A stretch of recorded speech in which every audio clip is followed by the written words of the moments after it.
Hello and welcome to Travel Weekly TV with me, Sophia Garrity. I'm joined today by Yvette Thompson from Intrepid, and we talk about women in travel amongst other things. So Yvette, you've just won an NTIA for Best Global Tour Operator. We did. What went into winning that award? So much went into it, and I think, it's been a real company award. It's not one department or one piece of the pie. It's really been the whole company. And so if I think around the parts that we talked to and that I think got us to where we did, it's firstly our tours. It's the local knowledge that we have on the ground. We've got 35 DMCs across the globe, so that local knowledge is really important. It's our commitment to providing a sustainable, experience-rich tour. That is what makes up Intrepid. But then I think it was the bits around what we're doing for our people. We've done a lot in there around wellbeing, amplifying what they receive in their package in terms of wellbeing, parental leave, carers leave when you're travelling for work, as we all do. So there's been a lot in there.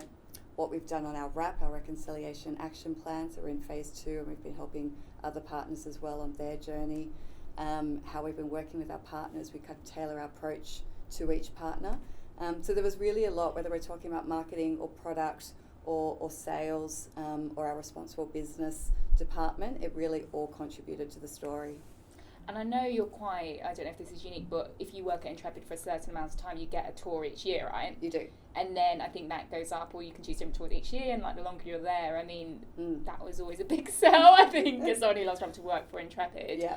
I mean, what other kind of like company or staff perks did you sort of introduce? Because I know that's a big one. Yeah, so the list for next year has just come out as to where staff can go. And so there's been all these emails and everyone's like, I want to do this one. And so that is the moment that everybody waits for. And so then in terms of a parental leave, as I mentioned, it's expanding that and making it a global, a standardised offer, so that no matter if you're working in Cambodia or Vietnam or Australia, you're getting that same parental leave. We do wellness check-ins, we do career development. We've created different internal programs, such as what we call LAMP, which is the Leadership and Management Program, to really help people elevate their skill set. And so they're the kind of initiatives that have been taking place over the last 12 months. And on a slightly different topic, you've done something quite interesting recently where you're going more into publishing. And then you'll sort of make a TV series, and you had a book come out today, although obviously be a bit backdated. So in terms of that, I mean, obviously we've seen TV and films for a long time kind of going into travel, but this is maybe a kind of slight change in direction, like in terms of people in travel actually sort of going into publishing. I mean, what was the sort of thought process around that? So we have a really committed customer base, I'd say. We've got a lot of customers who really love the Intrepid brand and will travel with the Intrepid brand over and over. But the reality is they're probably travelling with us once a year, once every 2 years, depending on their frequency of travel. And so we wanted to ensure that we can talk to our customer and interact with our customer more often. And so, you referred to Intrepid Adventures, the TV show that we launched about 6 weeks ago now. It's just aired the 6th episode. And so that's on Channel 10. And we'll go on to 10 Play, but it's a really beautiful way of showing Morocco in the Intrepid way of travel. So that was the first, and you mentioned the list. The Intrepid list comes out in November, and that is again just an opportunity to really inspire people to travel a little bit differently and the Intrepid way.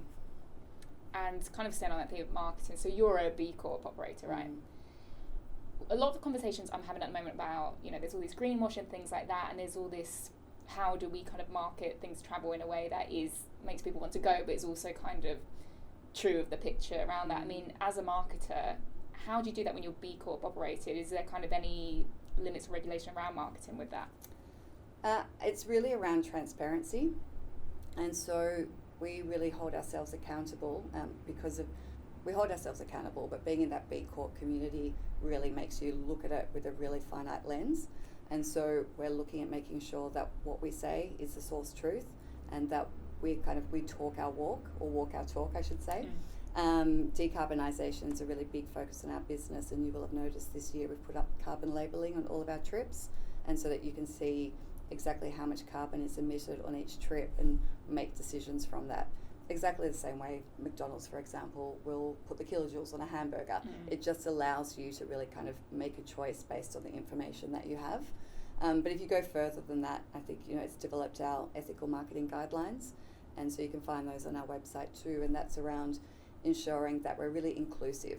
And so when we're doing our marketing, we're ensuring that we're including a whole range of different people from different backgrounds and different lifestyles, and we actually put numbers against those to make sure that we're committing to it and that we've got a benchmark and we can keep checking in throughout the year to make sure, you know, we're on track.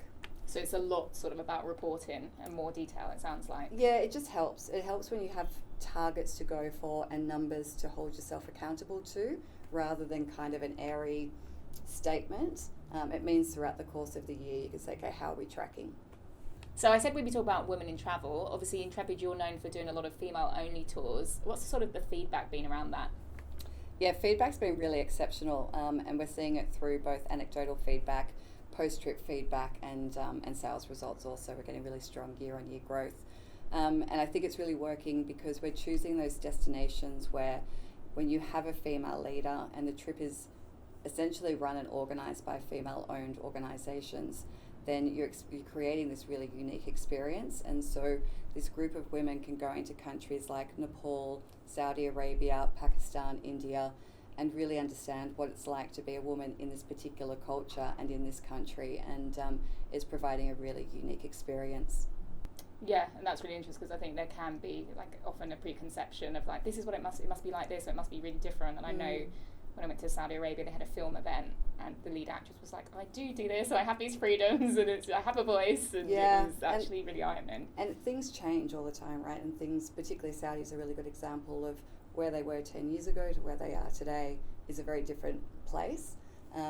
But we want to make sure we're doing it at that grassroots level, so you're learning from women and from locals, and we're not getting funding from any personal interest to make it anything but an authentic experience. And having worked in travel now for how long have you been in travel? Do you want to put your other No, that's okay. It's been 16 years. 16 years. Okay, yeah. So you've probably seen like a fair amount of changes. You've seen COVID and things like that within that time. What advice would you give to a woman entering the travel industry now? First and foremost, do it. I think it's the best decision I've ever made. I think it's really important to enjoy it. It's probably one of the best industries I think out there in terms of, you know, you've talked about the opportunity that comes just from travelling, but the people within the industry, I think we're all in it for the people. But so I'd say the first and foremost is to enjoy it. Then look at where you want to go in the industry. There's marketing, there's product, there's sales, there's all these different avenues that you can take, finance, HR, etc. And really look at the people who probably in the spot that you want to be in. And I think actually the Travel Weekly Women in Travel Awards are really good for that, because it probably gives younger women exposure to more senior leaders in the business, what they do, what their pathway was, how they got there. Perfect. Well, that's everything we've got time for. Thank you so much, Yvette, for joining us today. Thank you. You're welcome. And thank you for watching Travel Weekly TV.